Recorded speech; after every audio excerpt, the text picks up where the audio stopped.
entender, compreender, conhecer, descobrir, ouvir. Bandeirantes Acontece. O famoso Fórum Econômico Mundial de Davos, na Suíça, está cada vez mais patético, né? E em 2017, por exemplo, estenderam o tapete vermelho para o Xi Jinping e ele fez um discurso a favor da globalização. Inclusive, na época, a Economist, famosa revista, que nas simplificações que existem, né, era vista, hoje uma parte ainda vê, outros não, aqueles que acompanham mais de perto já não veem Economist como uma publicação em defesa da economia liberal, etc. Era uma revista em defesa da globalização, né? E ela escreveu ali loas ao Xi Jinping, enquanto dizia que o grande perigo para a globalização eram os Estados Unidos. Eu fico imaginando um sujeito que em 2002 foi parar numa ilha deserta, né? E só foi resgatado em 2016. E aí em 2017, já recomposto, ele vai ver o noticiário e ver lá que a China é o arauto da globalização econômica e os Estados Unidos o grande oponente. Isso por causa do Trump, né, na época, que ele estava começando o seu mandato em janeiro de 2017, 20 de janeiro de 2017. O sujeito ia falar, peraí, né? Eu acho que algum coco caiu na minha cabeça, né? Eu não estou entendendo isso aqui. Mas, de novo, o Xi Jinping fala ao fórum que tem coisas interessantes. Hoje, por exemplo, o Naftali Bennett, primeiro-ministro de Israel, disse que o único plano que Israel aceita num acordo com o Irã é a simples e pura proibição de que o Irã mantenha a capacidade de enriquecimento de urânio num percentual muito elevado. É claro que o Irã já tem capacidade para produzir artefatos nucleares, armas nucleares, já tem essa capacidade, não há dúvida. E mísseis para carregarem as ogivas, não tem a menor dúvida quanto a isso. Mas o que se espera é um controle desse percentual de enriquecimento de urânio. Por isso, essa advertência do Bennett. Quanto ao Xi Jinping e aquele negócio, esse ano tem eleição no Brasil. Muito importante. O presidente da República vai ser escolhido, deputados, senadores, governadores. É óbvio que isso vai ter um impacto tremendo no que vai acontecer no Brasil nos próximos anos. Mas um impacto ainda maior na vida de cada um, no bolso de cada um, no emprego de cada um, no empreendimento de cada um, é o que acontece no cenário internacional, principalmente na relação das grandes potências, China e Estados Unidos, e aquele ator que economicamente já não tem o peso de antes, mas que militar e politicamente tem um peso excepcional, que é a Rússia. Pois bem, o Xi Jinping, ele de novo, assim como fez em 2017, entoou cânticos à globalização e diz que é um processo irreversível. E aí usou uma frase bem rasteira, né? É a tendência dos nossos tempos. E aí, na tradição dos líderes chineses, né, ele usa lá metáforas. Eles gostam muito. Algumas são muito boas, né, como aquela do Deng Xiaoping, que dizia não importa a cor do gato, desde que ele caça os ratos, né? Ele estava se referindo, claro, a mudanças que ele fez, Deng Xiaoping, que enfrentavam resistências tremendas dentro do Partido Comunista e das Forças Armadas Chinesas, porque eles viam isso como um rompimento com a socialização dos meios de produção, com o maoísmo. Era um rompimento com o maoísmo, a China não tinha outra saída. O maoísmo mergulhou a China no obscurantismo político, econômico, cultural. uma ditadura não apenas cruel, assassina, mas estúpida. E o Deng Xiaoping tinha de mudar isso, né? Então ele fez as 4 grandes reformas, que na verdade foram revoluções na área da tecnologia, da agricultura, e com base em quê? Capital externo. Lógico, a China não tinha dinheiro para desencadear aquele processo excepcional imaginado e idealizado pelo Deng Xiaoping. Era preciso buscar capital externo. Então ele abriu ali a área de Xangai para investimentos externos, com mão de obra baratíssima, com trabalhadores expostos a jornadas de trabalho insanas, sem folga, sem férias, sem qualquer remuneração adicional por trabalho a mais. Era apenas você está empregado, agradeça. E muita gente retirada da zona rural para trabalhar na área industrial, no leste da China. Mesma coisa que aconteceu na Inglaterra, só que no século XIX. E também segunda parte do século XVIII e durante o século XIX. As pessoas saindo da produção agrícola, máquinas chegando à produção agrícola, substituindo trabalhadores, e os trabalhadores indo para a cidade para buscar emprego. Claro que na China, tudo é numa dimensão muito maior, porque ainda há centenas de milhões de pessoas sem ocupação, que dependem ali de ajuda do Estado. Há muita pobreza em áreas rurais, mas os trabalhadores foram em busca de melhores salários, que não eram grande coisa, comparados com os salários pagos na Inglaterra, na França, na Alemanha, nos Estados Unidos. E o capital amoral, ou seja, sem qualquer consideração que não seja lucrar, falou, opa, mão de obra baratíssima, poucos impostos. Claro, tem um preço adicional da corrupção, porque há muita corrupção de agentes públicos chineses que buscam subornos, dinheiro por fora dos investidores. Mas o dinheiro foi em busca desse lucro fácil da produção barata. E claro que a coisa não ficaria restrita a Xangai, não ficaria restrita àquela região do leste da China.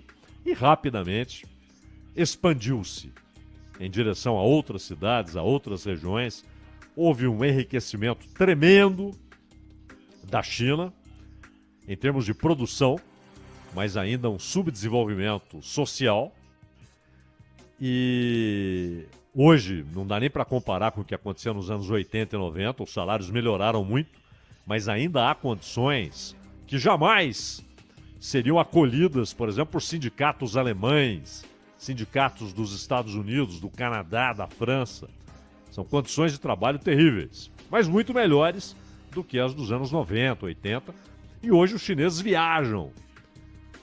Você já criou uma classe média, eles viajam, eles têm comparações, têm referências e começam a cobrar isso internamente. E o Partido Comunista está tudo bem. Não se preocupa com esse tipo de cobrança, desde que ele possa garantir aumento da prosperidade e desde que ninguém conteste o seu domínio absoluto da política, das relações sociais e até da produção. O que empresários locais podem produzir, em que quantidade, para onde devem mandar suas mercadorias. Há um controle terrível. Tanto que bilionários chineses que caíram em desgraça, alguns desapareceram por um período e voltaram em silêncio, sem qualquer crítica ao sistema bancário chinês. Era uma crítica comum. E a gente está vendo o que está acontecendo, né? Com empreiteiras gigantescas, construtoras monstruosas quebrando, porque diversificaram investimentos sem lastro para isso, empréstimo barato, e de repente as circunstâncias fazem com que o que era barato se torne caro e eles já não conseguem pagar o que devem E vão quebrando, e vão quebrando. O Estado vai absorvendo, redistribuindo. Você tem 100 milhões de filiados ao partido, muitos deles milionários. Há 100 famílias que controlam a economia chinesa. Há bilionários na China, filiados ao Partido Comunista. Ou seja, o Partido Comunista é uma marca de fantasia. Ele tem um controle social total. Ele busca, inclusive usando as tecnologias, ele busca saber o que as pessoas estão falando, fazendo e até pensando. É um controle, como já dissemos aqui, que faz o 1984 do George Orwell parecer um conto infantil. É uma ditadura totalitária, sanguinária, mas que, com essas reformas, essa revolução econômica feita pelo Deng Xiaoping, as reformas que ele idealizou, defendeu e executou no final dos anos 70, início dos anos 80, fizeram de um país muito pobre, a China nos anos 60, 70, um país paupérrimo, ainda mais depois das desgraças provocadas pelo governo Mao Tse Tung, inclusive na área econômica, inclusive os milhões que morreram de fome na China pela incompetência da ditadura maoísta. Mas não há dúvida que as revoluções na área agrícola, industrial, tecnológica, feitas e educacional. A China tem hoje um nível educacional de formação de técnicos, de formação de profissionais, principalmente na área técnica, aquilo que chamam de exatas, né? De altíssimo nível. Já com várias universidades chinesas listadas entre as melhores do mundo. Então o salto foi extraordinário. Mas, claro, segue lá a ditadura, o regime totalitário, que não admite dissidências, admite críticas. Alguém lá numa cidade criticou a direção local do Partido Comunista porque está faltando tal coisa no posto de saúde, ou a escola não está boa, ou o asfalto é ruim. Opa, nenhum problema. Eles vão lá saber, muitas vezes punem o dirigente local. Mas se alguém ousa questionar o monopólio do poder pelo Partido Comunista, aí é perseguição, é prisão, é trabalho forçado, é morte, além daquilo que tem sido denunciado com uma certa má vontade, aliás, de boa parte da imprensa ocidental, que vez ou outra resvala no assunto, que é a matança dos uigures, os campos de concentração para os uigures, aquilo que a própria China chama de reeducação, campos de reeducação. O que significa isso? Significa tentar fazer com que o sujeito abra mão de sua fé, de seus valores espirituais, culturais, os muçulmanos uigures, e que eles se prostem diante do grande irmão, o Partido Comunista Chinês, diante do pensamento de Xi Jinping, que conseguiu, com controle que não era esperado para tão cedo, conseguiu ombrear-se, até no texto da Constituição Chinesa, revisto, revisado, ombrear-se com Deng Xiaoping e com Mao Tse Tung. Aliás, é esquisito que uma Constituição traga ao mesmo tempo o pensamento de Mao Tse Tung e o pensamento de Deng Xiaoping. Há um antagonismo aí inevitável. Mas a globalização, além de atrair capital, a internacionalização da economia foi fundamental para a China. Fundamental. Assim como o mercado externo foi vital para o extraordinário crescimento japonês a partir dos anos 60, né? É bom lembrar que era um Japão reerguendo-se da destruição que lhe foi imposta na Segunda Guerra Mundial por sua participação no eixo, né? E o Japão teve um papel terrível na Segunda Guerra Mundial. E anos antes, o que as tropas imperiais fizeram na China, na Coreia, inclusive experiências médicas, né? Como aquelas que também o Mengele conduzia na Alemanha. Coisas terríveis. E, aliás, os nazistas gostavam muito dessa história de passaporte sanitário, né? Gostavam muito, era mais uma maneira de conseguirem controle social. Mas então, o Japão reergueu-se com capital externo também e tal, com uma capacidade notável de industrializar, né? De laborar em cima do que havia já no mundo, mas de melhorar, de aperfeiçoar, de popularizar e de exportar. O Japão até hoje depende de exportações, por isso o ien tem uma relação sempre na base de 100 ienes para $1, né? Porque isso é fundamental para a economia japonesa. Mas a China é algo muito diferente, pelo seu tamanho, pelo seu poderio militar, que a riqueza obtida desde os anos 80, que foi acumulada desde os anos 80, produziu um salto formidável na capacidade militar chinesa. Ao mesmo tempo, eles elaboraram a nova Rota da Seda, ou seja, uma expansão econômica com empréstimos e investimentos.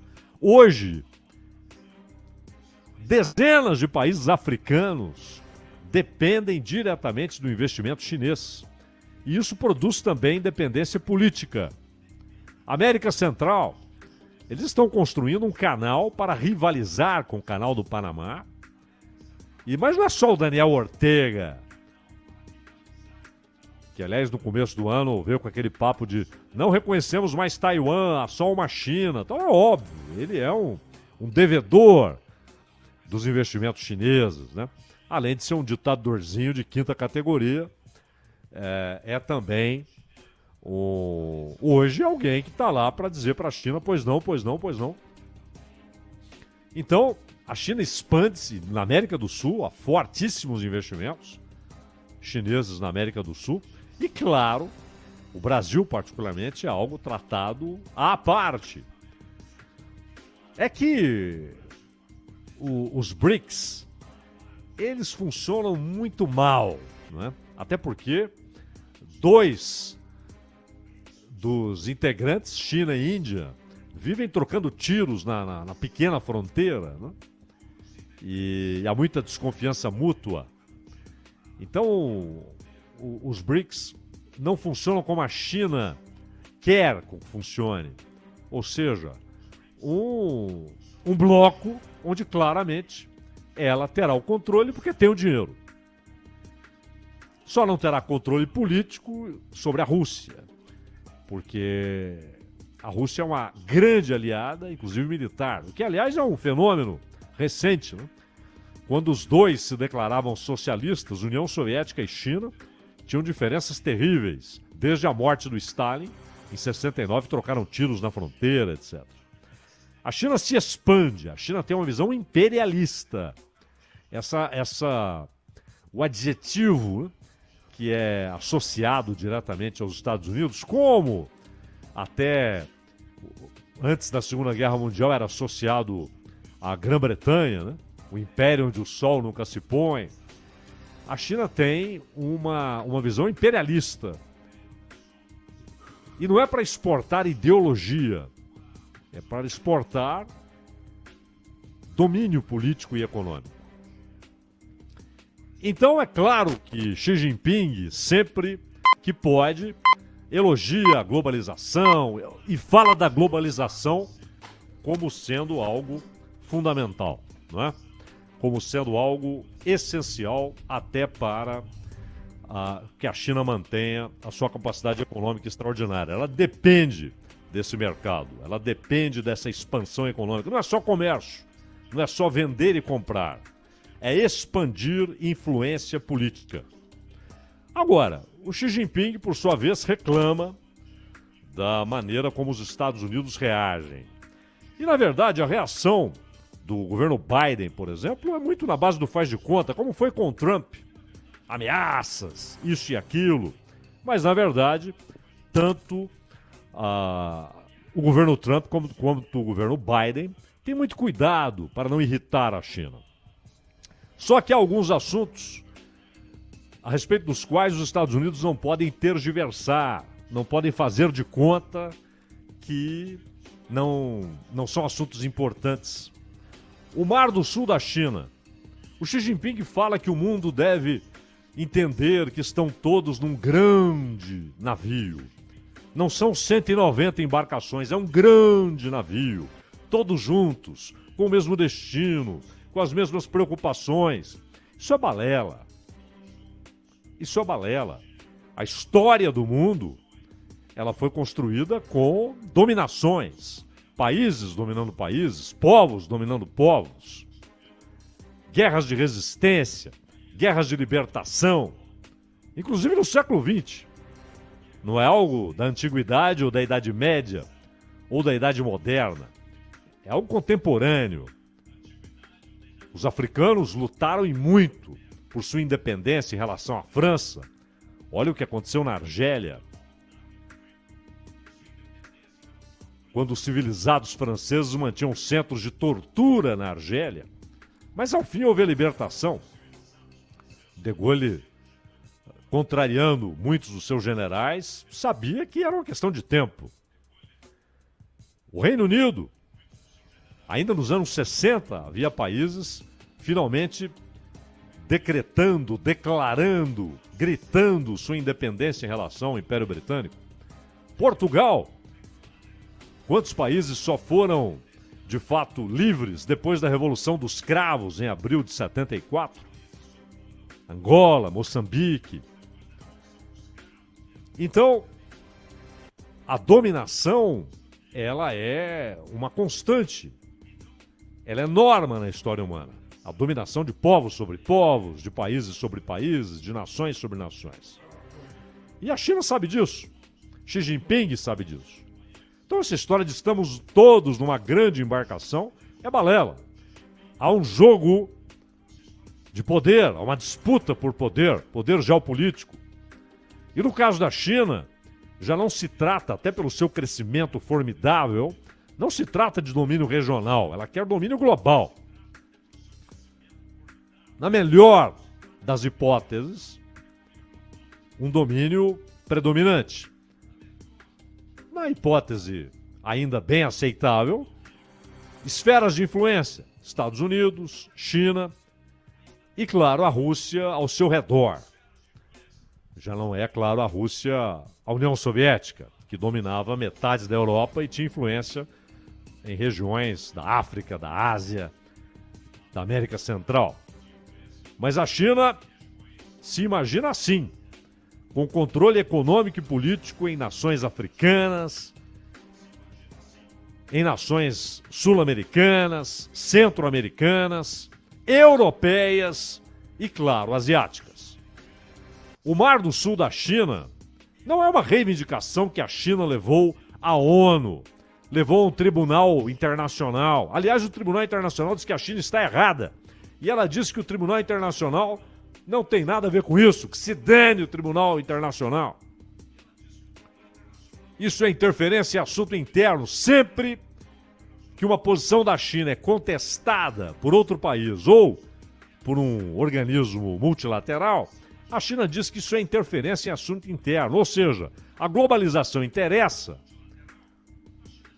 quando trata-se da expansão econômica e política chinesa. Mas quando um organismo multilateral diz a China está errada em suas reivindicações, ela quer simplesmente que 85% do Mar do Sul da China, 85% seja considerado da China. Parte do domínio chinês, sob a bandeira chinesa. Levantaram ilhas artificiais, bases militares. O Vietnã reclama, Laos reclama, o Japão reclama, as Filipinas, que aliás, as Filipinas que levaram o assunto para o Tribunal Internacional. E a China simplesmente dá de ombros, diz que não tem satisfações a dar e sabe que a única potência militar que pode deter esse avanço são os Estados Unidos. Só que é preciso saber se o governo Biden vai permanecer no campo das palavras, das ameaças verbais. E olha que ele nem fala em sanções, hein? Ele fala, não aceitaremos, não aceitaremos. E daí? O que Biden fez foi buscar uma aliança com Austrália, Japão e Índia. Aliança importante. O Japão, pelo seu poderio econômico. A Índia, pelo seu desenvolvimento tecnológico, seu crescimento econômico, uma população que só é menor que a chinesa, por enquanto, será maior logo logo. E a Austrália, que tem problemas frequentes com a China, até porque os hackers chineses não dão paz aos computadores do parlamento australiano e do gabinete australiano. Então, entra a questão de Taiwan. Sempre lembramos, os Estados Unidos tinham um compromisso de protegerem militarmente Taiwan. Esse compromisso foi abandonado em dois movimentos. Primeiro, quando Nixon deu um chega para lá em Taiwan para atrair a amizade chinesa, a boa relação com a China. Aliás, o Ronald, que sabe tudo de música, não só de música, é óbvio, mas de música, porque vou citar aqui a capa de um disco do John Lennon, que tem uma montagem ali com Nixon e Mao Tse Tung se cumprimentando. E o fato é que o Nixon atraiu a China, deu um chega para lá em Taiwan, inclusive no âmbito do Conselho de Segurança da ONU. Depois disso, Jimmy Carter consolidou o processo e rasgou esse acordo com Taiwan, essa promessa feita a Taiwan. Porém, o Congresso americano, o de hoje não faria isso. O atual Congresso americano não faria isso, porque é um Congresso muito ruim. O nível intelectual e moral do Congresso dos Estados Unidos desabou. Mas na época o Congresso teve a reação de colocar em lei aquilo que o Executivo havia rasgado. A promessa, a garantia imposta agora pelo Congresso dos Estados Unidos de uma resposta militar dos Estados Unidos em caso de agressão a Taiwan. Só que todos os presidentes americanos sempre evitaram o assunto. O único que chegou a colocar essa garantia sobre a mesa e lembrou a China de que essa garantia, transformada em lei pelo Congresso, foi o Bush filho.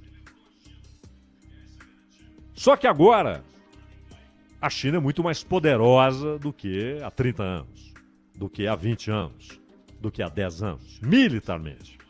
Tanto que os generais de Taiwan dizem que em 2025 já será possível para a China uma invasão com custo baixíssimo. Custo baixíssimo, ou seja, econômico e em vidas. Morrerão soldados chineses? Taiwan não é Hong Kong, que você simplesmente entra. Taiwan tem poderio militar, tem aviões modernos, caças, bateria de mísseis. Mas a resistência duraria um tempo. Ela não seria estendida por anos e anos. Não há como. Porque ali é um pedaço de mar separando aquele gigante da ilha. Em Hong Kong, a China rasgou o compromisso que tinha com os britânicos de manter até 2047, porque foi em 97 que o Tony Blair devolveu oficialmente Hong Kong à China, e naquele acordo feito por Deng Xiaoping e Thatcher nos anos 80. E a China falou, olha, durante 50 anos, o modelo político, econômico, jurídico de Hong Kong não será tocado. Uma balela, né?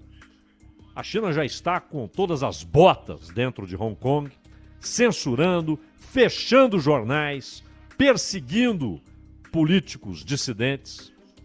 A ditadura chegou a Hong Kong. Esse é o fato.